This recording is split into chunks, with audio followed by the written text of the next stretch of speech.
7th class. Today we will discuss about distribution of electrons in shells. We already have learned that atom, ठीक है, atom जो होता है वो smallest particle है जो कि 3 components पे consist होता है, electrons, protons and neutrons. Electrons involve around the nucleus और न्यूक्लियस के अंदर प्रोटॉन्स और न्यूट्रॉन्स जो होते हैं वो प्रेजेंट होते हैं. ये हम पहले स्ट्रक्चर ऑफ इलेक्ट्रॉन जो है वो हम उसको डीपली स्टडी कर चुके हैं. अब हमने जो पढ़ना है वो डिस्ट्रीब्यूशन ऑफ इलेक्ट्रॉन्स पढ़नी है कि शेल के अंदर जो उनके ऑर्बिट होते हैं उनके अंदर इलेक्ट्रॉन्स होते हैं वो किस तरीके से डिस्ट्रीब्यूट हुए होते हैं. इलेक्ट्रॉन्स जो होते हैं वो डिस्ट्रीब्यूट हुए होते हैं डिफरेंट शेल्स के अंदर. उन शेल्स को हम कहते हैं कि वो उनके एनर्जी लेवल्स हैं या फिर वो उनके शेल्स होते हैं. ठीक है, दोनों एक ही चीज़ है, एनर्जी लेवल भी कह सकते हैं और शेल भी कह सकते हैं. दरमियान में हमारा न्यूक्लियस होता है, ठीक है, जिसके अंदर प्रोटॉन और न्यूट्रॉन प्रेजेंट होते हैं. उसके बाहर ये जो आपको लाइन नज़र आ रही है ये इसका ऑर्बिट है, ये इसका शेल है या एनर्जी लेवल है. ठीक है, और ये जो सेकेंड वाला है ये भी इसका एनर्जी लेवल है या फिर शेल है. अब डिफरेंट शेल्स होते हैं कि ये अलग है, इसका नेम अलग होगा, जो इसके बाद वाला होगा उसका नेम अलग होगा. तो यहाँ पे हमने सारे शेल्स के नेम लिखे हुए हैं कि first one will be K shell, second will be L, फिर M, N, O, P and further goes. ठीक है, तो जो न्यूक्लियस के बिल्कुल क्लोज होगा, न्यूक्लियस के बिल्कुल पहले वाला शेल होगा उसको हम कहेंगे वो के शेल है. उसके बाद वाला एल शेल होगा और उसके बाद वाला जो होगा वो एम शेल होगा. तो इस तरीके से इलेक्ट्रॉन्स होते हैं वो इस डिफरेंट शेल्स के अंदर डिस्ट्रीब्यूट हो जाते हैं और हर शेल के अंदर डिफरेंट इलेक्ट्रॉन्स होते हैं. के अंदर डिफरेंट होंगे, मतलब अमाउंट जो होती है वो डिफरेंट हो सकती है. के अंदर डिफरेंट हो सकती है, एल के अंदर डिफरेंट हो सकती है, एम के अंदर डिफरेंट हो सकती है. उसके बाद है कि जितने भी शेल्स हैं हमारे पास, जैसे के, L, M, N, O, P shell हैं, तो इसके अंदर हमें कैसे पता चलेगा कि के जो शेल है उसके अंदर कितने इलेक्ट्रॉन्स होंगे, एल के अंदर कितने होंगे, ओ के अंदर कितने होंगे, पी के अंदर कितने होंगे. तो सिंपली जो हम फॉर्मूला यूज़ करते हैं वो हम यूज़ करते हैं 2n². एन जो होता है वो नंबर ऑफ़ शेल होती है. आप लोगों ने ये नंबर ऑफ़ शेल्स याद रखने हैं कि के जो है उसका फर्स्ट नंबर है, एम का थर्ड नंबर होगा, एल का 2 नंबर होगा. मतलब सिंपली आपने सीक्वेंस याद रखना है कि के, L, M, N, O, P. इस सीक्वेंस से के जो है वो फर्स्ट है, उसके लिहाज से एल जो है वो सेकंड होगा. तो आप यहाँ पे जब एन की जगह 1 लिखेंगे तो आपको पता चल जाएगा कि इस इलेक्ट्रॉन में के शेल के अंदर कितने इलेक्ट्रॉन्स होते हैं. ठीक है, फॉर एग्जांपल अगर मैंने फर्स्ट शेल का देखना है कि के जो शेल है उसके अंदर कितने इलेक्ट्रॉन्स होते हैं, तो के फर्स्ट वाला शेल है, मैंने एन की जगह क्या लिख दिया, 1 लिख दिया. ठीक है, 1 का स्केयर लिया तो क्या आएगा, ऑब्वियसली 1 आएगा. और इस 1 को जब मैं 2 के साथ मल्टीप्लाई करूँगी, 2 1 सा 2, तो इट्स मीन कि के शेल के अंदर कितने इलेक्ट्रॉन्स आ सकते हैं, 2. मतलब जो के शेल है उसके अंदर 2 इलेक्ट्रॉन्स रखने की कैपेसिटी है. इससे ज़्यादा इलेक्ट्रॉन्स के शेल के अंदर नहीं आ सकते हैं. फिर अगर हम सेकंड एग्जांपल देखते हैं कि अगर हमने देखना है एल शेल जो है उसके अंदर कितने इलेक्ट्रॉन्स हैं, तो एल कौन सा किस नंबर पे आता है, सेकंड नंबर पे आता है. तो हम इस एन की जगह 2 लिख देंगे कि उसका सेकंड नंबर है. तो इस फॉर्मूला के अकॉर्डिंग 2 2 ज़ा 4 एंड 4 2 ज़ा 8. तो इट्स मीन जो हमारे पास एल शेल है उसके अंदर कितने इलेक्ट्रॉन्स आ सकते हैं, 8 इलेक्ट्रॉन्स आ सकते हैं. 8 से ज़्यादा वो इलेक्ट्रॉन्स कैरी नहीं कर सकता. ठीक है, तो इस तरीके से ही जितने भी हमारे पास शेल है इनके अंदर हमें पता चल जाता है कि के अंदर कितने आएंगे, एल के अंदर कितने आएंगे, एम के अंदर आएंगे. सिंपली फॉर्मूला हमने कौन सा यूज़ करना है, 2n² का. और एन हमारे पास क्या है कि नंबर ऑफ़ शेल. हमें पता होना चाहिए कि के जो है उसका फर्स्ट नंबर है, तो इट्स मीन हम इस एन की जगह क्या लिख देंगे, 1 लिख देंगे. अगर हम ओ की बात करें, हमने फाइंड आउट करना है कि ओ जो शेल है उसके अंदर कितने इलेक्ट्रॉन्स होंगे, तो ओ का नंबर क्या है, 5. तो इस एन की जगह हम क्या रखेंगे, 5. ठीक है, तो उसको जब हम फॉर्मूला के अकॉर्डिंग सॉल्व करेंगे तो हमें पता चल जाएगा कि जो ओ शेल है, 5th वाला शेल है, उसके अंदर नंबर ऑफ़ इलेक्ट्रॉन्स जो हैं वो कितने आ सकते हैं. तो ये हमारे पास डिस्ट्रीब्यूशन ऑफ इलेक्ट्रॉन्स थी कि इलेक्ट्रॉन्स होते हैं वो ऑर्बिट्स के अंदर रिवॉल्व करते हैं अराउंड द न्यूक्लियस. ठीक है, और जो उनका ऑर्बिट होता है उसको हम कहते हैं कि वो उनका शेल है या फिर वो उनका एनर्जी लेवल है. और एनर्जी लेवल डिफरेंट होते हैं. फर्स्ट वन जो होता है वो के होता है, उसके बाद वाला L, M, N, O, P further फिर आगे चलते रहते हैं. ठीक है, और इनके अंदर नंबर ऑफ़ इलेक्ट्रॉन्स होते हैं वो भी चेंज होते हैं.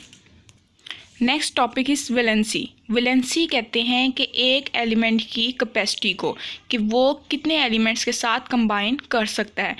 सिंपली इसकी डेफिनेशन क्या होगी, capacity of an element by which it's atom combine with the atoms of other elements, कि एक एलिमेंट की कैपेसिटी को हम कहते हैं वैलेंसी, उस कैपेसिटी को कि एक उसका जो एटम है वो दूसरे एलिमेंट के एटम के साथ किस तरह से कंबाइन कर सकता है, ठीक है। और इसकी हम सेकंड डेफिनेशन क्या लिखते हैं easily, number of electrons in the outermost shell of an atom, कि जितने भी नंबर ऑफ इलेक्ट्रॉन्स होंगे न्यूक्लियस के किसी भी एटम के सबसे आउटर वाले शेल के अंदर, उसको हम कहते हैं कि वो उसकी वैलेंसी होगी।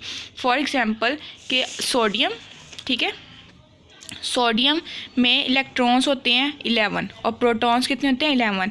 ये हम पहले डिस्कस कर चुके हैं कि इलेक्ट्रॉन्स और प्रोटॉन्स होते हैं वो इक्वल अमाउंट के अंदर होते हैं इन अ न्यूट्रल एटम, के एक न्यूट्रल एटम की अगर हम बात करते हैं तो उसके अंदर number of electrons is equal to the number of protons, तो इसीलिए वो न्यूट्रल होता है, वो एक दूसरे को बैलेंस कर देता है। तो यहाँ पे हम एग्जांपल ले रहे हैं सोडियम की, उसके अंदर इलेक्ट्रॉन्स कितने हैं 11, फर्स्ट वाले के अंदर कितने आ सकते हैं 2, जो कि के शेल है। फॉर्मूला के अकॉर्डिंग हमने अगर देखें तो 2n² था, n की जगह हम 1 पुट करते हैं और फार्मूला सॉल्व करते हैं तो इट्स मीन के शेल के अंदर 2 इलेक्ट्रॉन्स आ सकते हैं। तो मैंने देखें एक ये बनाया और एक ये बनाया, सिर्फ पहले वाले शेल के अंदर 2 इलेक्ट्रॉन्स बनाए हैं, ठीक है। उसके बाद जो हमारे पास के बाद कौन सा शेल था L, तो L वाला जो था उसका नंबर 2 था। अब नंबर 2 वाला जो शेल है उसके अंदर इलेक्ट्रॉन्स कितने आ सकते हैं 8 इलेक्ट्रॉन्स आ सकते हैं, तो 2 यहाँ पे आ गए, 8 यहाँ पे आ गए, 1 2 3 4 5 6 7 8, ठीक है। 8 से ज़्यादा वो इलेक्ट्रॉन्स नहीं ले सकता, 2 ये आ गए, 8 ये आ गए, 10 हो गए, बाकी उसके कितने रह गए, 1 रह गए, 11 थे ना उसके पास, 1 रह गया, तो 1 जो होगा वो कौन से वाले शेल में आ गया KL। अब उसके बाद कौन सा आएगा M वाला, तो इट्स मीन ये थर्ड वाला उसका शेल कौन सा है M वाला शेल है, ठीक है। अब M वाले के अंदर 1 है, आउटर मोस्ट कहते हैं जो सबसे पहला वाला होगा, सबसे लास्ट वाला होगा, मतलब न्यूक्लियस से जो सबसे ज़्यादा दूर होगा वो उसका आउटर मोस्ट शेल होगा। तो अब इसका आउटर मोस्ट शेल कौन सा बनता है, ये वाला ना, लास्ट वाला ये, तो इसके अंदर कितने इलेक्ट्रॉन्स हैं सिर्फ 1, तो इट्स मीन सोडियम एटम की वैलेंसी कितनी होगी 1 होगी, ठीक है। उसके बाद अगर हम सेकंड एग्जांपल लेते हैं मैग्नीशियम, मैग्नीशियम के अंदर इलेक्ट्रॉन्स होते हैं 12, तो इट्स मीन उसके प्रोटॉन्स भी कितने होंगे 12 होंगे। प्रोटॉन्स तो हमेशा न्यूक्लियस के अंदर ही होंगे ना, इलेक्ट्रॉन्स होते हैं वो उसके गिर्द रिवॉल्व कर रहे होते हैं, तो फर्स्ट वाला जो है उसके अंदर हमारे पास आ गए 2 इलेक्ट्रॉन्स, एक ये और एक ये। सेकंड वाले के अंदर कितने आते हैं 8, 1 2 3 4 5 6 7 एंड 8 इलेक्ट्रॉन्स ये आ गए, 2 ये 8 ये, टोटल कितने हो गए 10, बाकी कितने रह गए हैं 2, तो एक ये और एक ये। अब इसके आउटर मोस्ट शेल के अंदर कितने इलेक्ट्रॉन्स हैं 2, सबसे बाहरी वाला जो शेल है उसके अंदर 2 इलेक्ट्रॉन्स हैं, तो इट्स मीन मैग्नीशियम की वैलेंसी कितनी होगी 2 होगी। उसके बाद है आयंस। आयंस को हम कहते हैं कि एक एटम जब चार्ज्ड हो जाता है, या उसके ऊपर पॉजिटिव चार्ज आ गया या उसके ऊपर नेगेटिव चार्ज आ गया, तो उसको हम कहते हैं कि वो आयन बन गया है।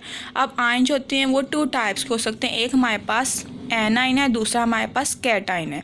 एनाइन जो होता है वो हमेशा नेगेटिवली चार्ज होता है और जो कैटाइन होता है वो पॉजिटिवली चार्ज होता है। अगर हम डिफ्रेंशिएट करें तो हम कैसे इसको डिफ्रेंशिएट कर सकते हैं कि अगर उसके ऊपर नेगेटिव चार्ज है तो वो क्या होगा एनाइन, और अगर उसके ऊपर पॉजिटिव चार्ज है तो वो कौन सा होगा कैटाइन होगा, ठीक है। एक इसकी ये सिम्टम है। सेकंड उसकी हम किस तरह से रिकॉग्नाइज कर सकते हैं कि आयन जो होता है वो हमेशा गेन करता है इलेक्ट्रॉन, कि वो दूसरे एटम से इलेक्ट्रॉन ले लेता है, छीन लेता है, ठीक है। और जो कैटाइन होता है वो हमेशा अपना इलेक्ट्रॉन जो है वो दूसरे वाले एटम को दे देता है, गिव करता है। तो हमेशा अगर हम सिंपली एग्जांपल ले, कोई चीज़ आपको दे रहा है तो वो पॉजिटिव होगा, लेकिन अगर आपसे कोई चीज़ छीन रहा है तो वो क्या होगा नेगेटिव, से हम कंसिडर करेंगे। तो सेम इसी तरीके से कि अगर कोई एटम इलेक्ट्रॉन गेन कर रहा है, हासिल कर रहा है किसी और का, तो वो नेगेटिवली चार्ज हो जाएगा, और अगर कोई अपना इलेक्ट्रॉन दे रहा है किसी को तो वो पॉजिटिवली चार्ज हो जाएगा। और जो पॉजिटिवली चार्ज होगा उसको हम कहेंगे वो कैटाइन है, और जो नेगेटिवली चार्ज होगा वो एनाइन होगा। इसकी एग्जांपल जो है हमारे पास सबसे पहले है सोडियम Na पॉजिटिव चार्ज, ठीक है, uranium positive charge, hydrogen positive charge, calcium positive charge and magnesium positive charge. ये 2 जो लिखे हैं इट्स मीन कि इन्होंने 2 इलेक्ट्रॉन्स जो हैं, जो हमारे पास कैटाइंस के एग्जांपल हैं वो हमारे पास क्या है sodium, uranium, hydrogen, calcium and magnesium. ये तीनों जो है इनके ऊपर हाली प्लस है, +1 है, ठीक है। इट्स मीन कि इन्होंने एक इलेक्ट्रॉन जो है अपना वाला वो किसी और एटम को दिया हुआ है। इन दोनों के ऊपर +2 है, तो इट्स मीन इन्होंने जो हमारे पास कैल्शियम और मैग्नीशियम के ऊपर +2 लिखा हुआ है, इट्स मीन कि कैल्शियम ने 2 इलेक्ट्रॉन्स अपने जो हैं वो दूसरे एटम को डोनेट किए हैं, दिए हैं, ठीक है। और मैग्नीशियम ने भी अपने 2 इलेक्ट्रॉन्स जो हैं वो दिए हैं, इसलिए उसके ऊपर +2 लिखा गया है। अगर हम एनाइन की बात करते हैं तो जो हमारे पास फ्लोरीन है, ब्रोमीन है, क्लोरीन, ऑक्सीजन, नाइट्रोजन, इन्होंने दूसरे एटम्स के इलेक्ट्रॉन्स लिए हैं, गेन किए हैं। और ये -1, -2, -3 जो है वो रिकॉग्नाइज कर रहा है कि अगर -1 लिखा है तो इट्स मीन उसने दूसरे एटम का एक इलेक्ट्रॉन लिया है। अगर -2 लिखा हुआ है तो उसने दूसरे एटम के 2 इलेक्ट्रॉन्स लिए हैं। और अगर -3 लिखा हुआ है तो इट्स मीन नाइट्रोजन ने किसी और एटम के 3 इलेक्ट्रॉन जो हैं वो लिए हैं। तो इस तरीके से हम रिकॉग्नाइज कर सकते हैं आयन को कि वो पॉजिटिवली चार्ज है या फिर नेगेटिवली चार्ज है। अगर वो पॉजिटिवली चार्ज होगा तो उसको हम कहेंगे कि वो हमारे पास कैटाइन है, ठीक है। और अगर वो नेगेटिवली चार्ज होगा तो वो एनाइन होगा। और नेगेटिवली चार्ज कब होता है? जब वो किसी दूसरे एटम का इलेक्ट्रॉन लेता है, ठीक है। और कैटाइन कब बनता है? जब वो अपना इलेक्ट्रॉन जो होता है वो दे देता है, गिफ्ट करता है किसी को, तो वो या लूज़ करता है, छोड़ देता है अपना इलेक्ट्रॉन, तो वो कैटाइन बन जाता है।